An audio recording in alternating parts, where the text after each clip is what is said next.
सुशीला अपने ससुराल में बड़ी बहू है और अभी एक हफ्ते पहले ही किरण उसकी देवरानी बनकर आई है। अब तक खाने पीने का सारा काम सुशीला संभालती थी, लेकिन अब सुशीला ने सुबह का नाश्ता बनाने का काम किरण को दे दिया और खुद दोपहर का खाना बनाती थी। एक दिन सभी लोग बैठकर साथ में खाना खा रहे थे। आज जो नाश्ता बना था वो काफी स्वादिष्ट था। हाँ भैया, मैं भी यही कहने वाला था। आज क्या, जब से नई बहू घर में आई है तब से सुबह का नाश्ता तो स्वादिष्ट ही मिल रहा है। नई बहू के हाथों में तो जैसे जादू है। पास खड़ी सुशीला ये सब सुनकर जल भुन जाती है और उसी शाम किरण से कहती है, आज की तारीफ से ज्यादा इतराना मत, अभी नई नहीं होना इसलिए सब लोग ज्यादा तारीफ कर रहे हैं। नहीं दीदी, इसमें इतराने वाली क्या बात है। मैं जानती हूँ इतने सालों से आप ही ये घर संभालती हैं। मुझे तो आए हुए अभी एक ही हफ्ता हुआ है। अब कल देखना, दोपहर के खाने में मैं कुछ ऐसा बनाऊंगी कि सब सिर्फ मेरी तारीफ करेंगे। वाह दीदी, फिर तो मैं कल नाश्ता नहीं करूंगी ताकि आपके बनाए हुए दोपहर के खाने को पेट भर के खा सकूं। दोनों हंसती हैं। अगले दिन सुबह फिर से किरण सबके लिए नाश्ता बनाती है और फिर से सब किरण के बनाए नाश्ते की तारीफ करने लगते हैं। वाह बेटा, रोज रोज ऐसा नाश्ता मिल जाता है कि पूरा दिन सुकून से बीतता है। हाँ, और ऑफिस में भी काम में मन लगता है। मुझे खुशी है कि मेरी पत्नी के हाथों से बने खाने से सभी बहुत खुश हैं। प्रकाश को शर्माते हुए देखकर सभी लोग हंसते हैं। किरण शर्माकर अंदर चली जाती है, लेकिन सुशीला बस अपने पति कमल को घूरती है और कहती है, आज सब घर पर ही हैं। रविवार का दिन है तो मैंने सोचा कि आज दोपहर के खाने में कुछ नया कोशिश करती हूँ, जिसे खाकर आप लोग एक हफ्ते तक सिर्फ मेरे खाने की तारीफ करेंगे। अरे वाह, ऐसा क्या बनाने वाली हो बहू। पुलाव, रायता, मटर पनीर, पूरी, आलू गोभी की सब्जी और साथ में सूजी का हलवा। सुनते ही मुंह में पानी आ गया। आज का दिन तो त्योहार जैसा बीतने वाला है। हाँ बनाओ, जो मन करे वो बनाओ। मैं भी आज खूब पेट भर के खाना खाने वाला हूँ। भाभी, मुझे पूरा विश्वास है कि आपके हाथों से बने खाने से आज सबकी आत्मा तृप्त होने वाली है। मेरा तो मन ये सब सुनकर ही खुश हो उठा है। दोपहर के खाने का समय होता है। सुशीला स्वादिष्ट खाना बनाने की तैयारी में जुट जाती है। तभी किरण रसोई में आती है। दीदी, क्या मेरी कोई मदद चाहिए? नहीं नहीं, तेरी मदद ली तो सब कहेंगे कि ये खाना भी तूने ही बनाया है, इसलिए हमेशा की तरह आज भी दोपहर का खाना मैं ही बनाऊंगी। आज जब मेरी तारीफ हो तो परेशान मत हो जाना। नहीं दीदी, मुझे तो खुशी होगी कि सब इस घर की बड़ी बहू की तारीफ करें। किरण चली जाती है। सुशीला खाना बनाने में जुट जाती है। सभी लोग आज के दोपहर के खाने का बेसब्री से इंतजार कर रहे हैं। खाना बनकर तैयार हो चुका है और सबके सामने परोसा जाता है।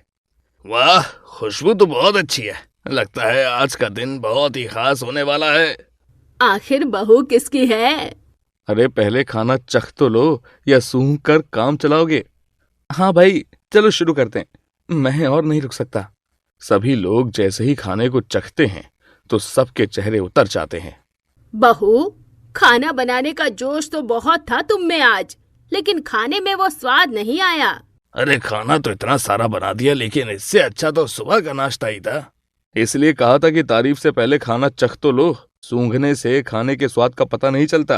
किरण और प्रकाश जब सुशीला का मुंह देखते हैं तो सुशीला को उदास देखकर दोनों उसके खाने की झूठी तारीफ करने लगते हैं। मुझे तो मटर पनीर बहुत स्वादिष्ट लगे और ये गरम गरम पूड़ियाँ कितनी मुलायम है। और इस सूजी के हलवे ने तो कमाल ही कर दिया। वाह भाभी, बहुत ही टेस्टी खाना है। सभी लोग किरण और प्रकाश को ध्यान से देखते हैं और फिर एक दूसरे को देखते हैं। सुशीला की आंखों में आंसू आ जाते हैं और वो अंदर चली जाती है। उसी रात किरण अपनी जेठानी सुशीला से मिलती है। दीदी, खाना सच में बहुत अच्छा था। झूठ बोलने की जरूरत नहीं है। अगर खाना अच्छा होता तो सबको पसंद आता। और रही बात ये कि तू मुझसे ज्यादा अच्छा खाना बनाती है, तो उसकी वजह ये है कि नाश्ता बनाना आसान होता है, लेकिन दोपहर का इतना सारा खाना बनाना बहुत मुश्किल। अगर हिम्मत है तो तुम कल से दोपहर का खाना बनाओ और मैं सुबह का नाश्ता बनाती हूँ। दीदी, आप कहे तो मैं सुबह का नाश्ता और दोपहर का खाना दोनों बना सकती हूँ। बस बस, जितना कहा जाए उतना करो। छोटी बहू हो, बड़ी बहू बनने की कोशिश मत करो। किरण बिना कुछ कहे वहां से चली जाती है और अगली सुबह सुशीला नाश्ता बनाने में जुट जाती है। अरे बड़ी बहू, तू सुबह सुबह रसोई में क्या कर रही है? माँ जी, आज से नाश्ता मैं बनाऊंगी और दोपहर का खाना किरण बनाएगी। तभी किरण भी रसोई में आ जाती है। लेकिन ऐसा करने के लिए किसने कहा? किरण ने कहा था कि आप नाश्ता बना लेना, मैं दोपहर का खाना बना लूंगी। सास किरण की तरफ देखती है और किरण अपनी जेठानी सुशीला की तरफ, लेकिन बात को संभालने के लिए किरण हाँ में हाँ मिला देती है। हाँ माँ जी, सुबह सुबह मुझसे उठकर इतने सारे काम नहीं हो पाते, तो सोचा जेठानी जी को ये सुबह का नाश्ता बनाने के लिए बोल दूं। एक हफ्ते में ही घर की सास बनने की कोशिश मत करो। इतना कहकर सास रसोई से बाहर चली जाती है और सुशीला ताना मारते हुए कहती है, तो सच में इतनी अच्छी है या अच्छा बनने का नाटक कर रही है? दीदी, मैं बस इतना जानती हूँ कि ये मेरा परिवार है। इस घर के सभी सदस्यों की भावनाओं का ख्याल रखना मेरी जिम्मेदारी है। नाश्ता तैयार हो चुका है। सुशीला सबके सामने नाश्ता परोसती है। सभी लोग नाश्ता जैसे ही चखते हैं, भाई आज किरण को क्या हो गया, रोज तो अच्छा नाश्ता बनाती है। हाँ, आज नाश्ते में वो बात नहीं, क्या आज नाश्ता बनाने का मन नहीं था? आज नाश्ता बड़ी बहू ने बनाया है। ये सुनकर सब एक पल के लिए शांत हो जाते हैं। और फिर, लेकिन क्यों? कम से कम सुबह का नाश्ता अच्छा मिलने लगा था तो पूरा दिन अच्छा बीतता था। किरण देखती है कि सुशीला की आंखों में आंसू है। अरे दीदी, आप बोलते क्यों नहीं कि ये नाश्ता आज भी मैंने ही बनाया है? लेकिन रसोई में तो तुम दोनों ने बताया था कि हाँ माँ जी, तय तो वैसा ही कुछ हुआ था, लेकिन फिर मैंने दीदी से कहा कि मैं ही नाश्ता बना लेती हूँ और वो मान भी गई। तो फिर रोज की तरह नाश्ते में आज स्वाद क्यों नहीं? क्योंकि हम सब इंसान हैं, कभी कभी कुछ ना कुछ ऊपर नीचे तो हो ही जाता है। अपने पति प्रकाश की तरफ देखते हुए, क्यों जी, क्या आप रोज ऑफिस में बिल्कुल एक जैसा अच्छा काम कर पाते हैं? बिल्कुल नहीं, ये किसी भी इंसान के लिए मुमकिन ही नहीं। हाँ, रोज रोज तो मैं भी अच्छा काम नहीं कर पाता। तो फिर रोज रोज एक जैसा अच्छा स्वादिष्ट खाना कैसे बन सकता है? सब लोग अपनी छोटी बहू की बुद्धि पर खुश होते हैं। सुशीला और किरण दोनों अंदर चले जाते हैं। अंदर जाते ही सुशीला अपनी देवरानी को गले से लगा लेती है। मुझे माफ कर दे बहन, मैंने तुझे हमेशा नीचे दिखाने की कोशिश की और तूने हमेशा सबके सामने मेरी तारीफ की। मुझे हमेशा सबके तानों से बचाने की कोशिश की। हम दोनों देवरानी जेठानी हैं, हमें सारी जिंदगी इसी घर में रहना है। अगर हम एक दूसरे की ढाल बनेंगे और प्यार से इस परिवार को आगे बढ़ाएंगे, तभी हम सबका रिश्ता और मजबूत बनेगा। मेरी वैसे भी कोई बहन नहीं है। जब आपको पहली बार देखा था तो तभी मन ही मन आपको अपनी बड़ी बहन मान लिया था, इसलिए मैं आपको भाभी नहीं दीदी कहती हूँ। सुशीला आंखों में आंसू लिए एक मुस्कान के साथ किरण को फिर से गले लगा लेती है और फिर कुछ देर बाद अलग होकर एक बात कहती है। आज से तू मुझे खाना बनाना सिखाएगी और जब मैं तेरी तरह अच्छा खाना बनाना सीख लूंगी तब नाश्ता और दोपहर का खाना मैं ही बना दिया करूंगी, तू रात का खाना बना दिया करना। किरण मुस्कुराकर कहती है, दीदी, खाना सुबह का हो या दोपहर का, इससे कोई फर्क नहीं पड़ता कि कौन बना रहा है और क्या बन रहा है। फर्क इससे पड़ता है कि खाना कितने धैर्य और प्यार से बनाया गया है।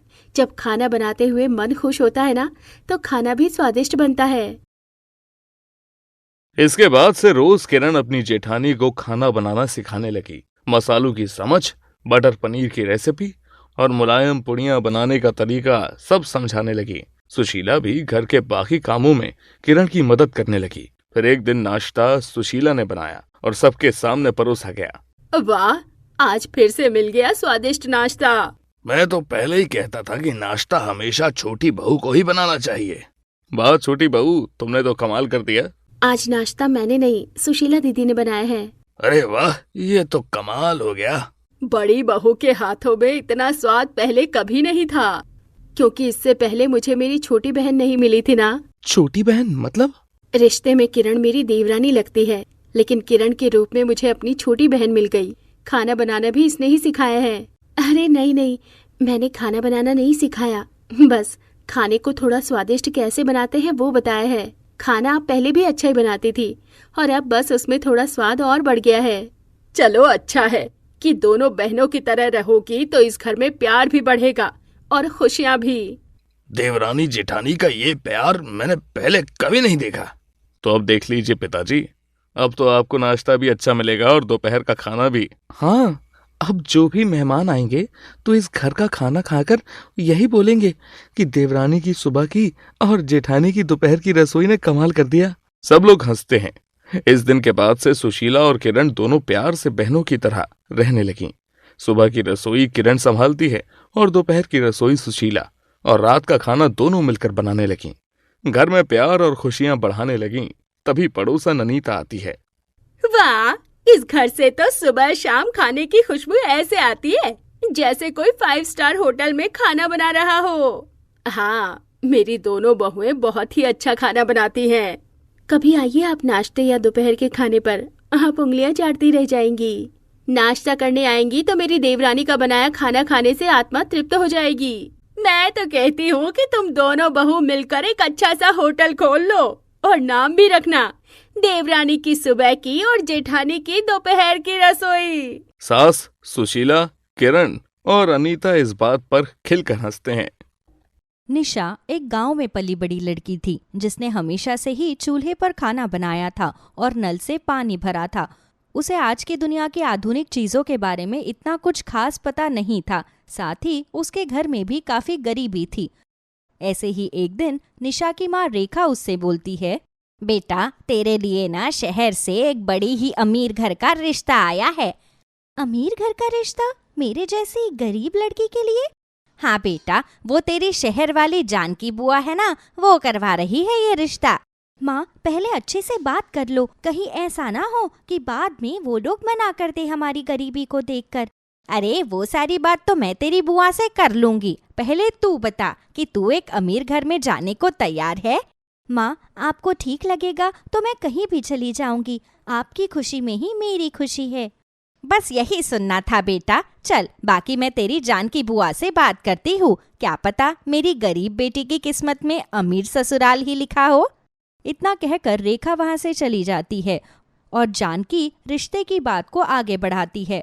आखिरकार निशा का रिश्ता शहर में रहने वाले सुमित के साथ पक्का हो जाता है और कुछ ही महीनों में निशा अपने गरीब घर से विदा होकर अपने अमीर ससुराल पहुंच जाती है।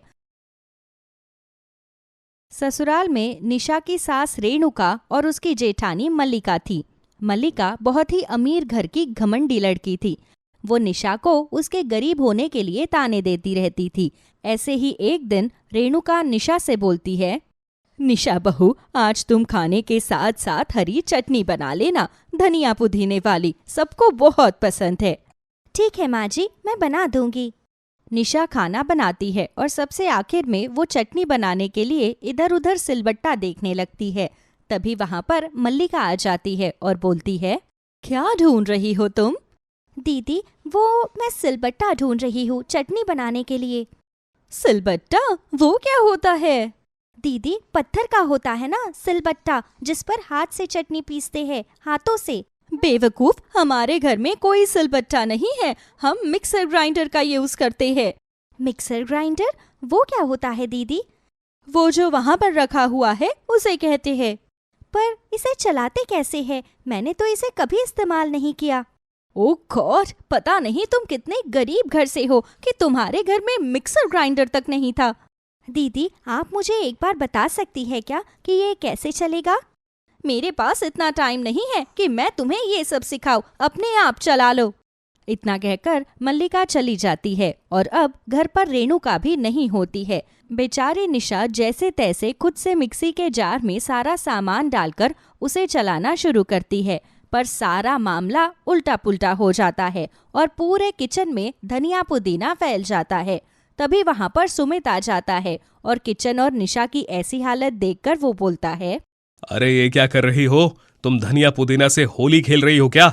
नहीं जी, मैं तो चटनी बना रही थी, पर ये मिक्सी कैसे चलती है मुझे पता ही नहीं है और चलाने की कोशिश में मुझसे ये सब हो गया। अरे तो किसी से पूछ लेती ना, हेल्प ले लेती किसी की। वो दीदी काम में बिजी थी और माँ जी घर पर नहीं है। कोई बात नहीं, मैं ये सब कुछ साफ कर देती हूँ। साफ तो कर देना, पर रुको मैं तुम्हें बताता हूँ कि मिक्सी को कैसे यूज किया जाता है, ठीक है?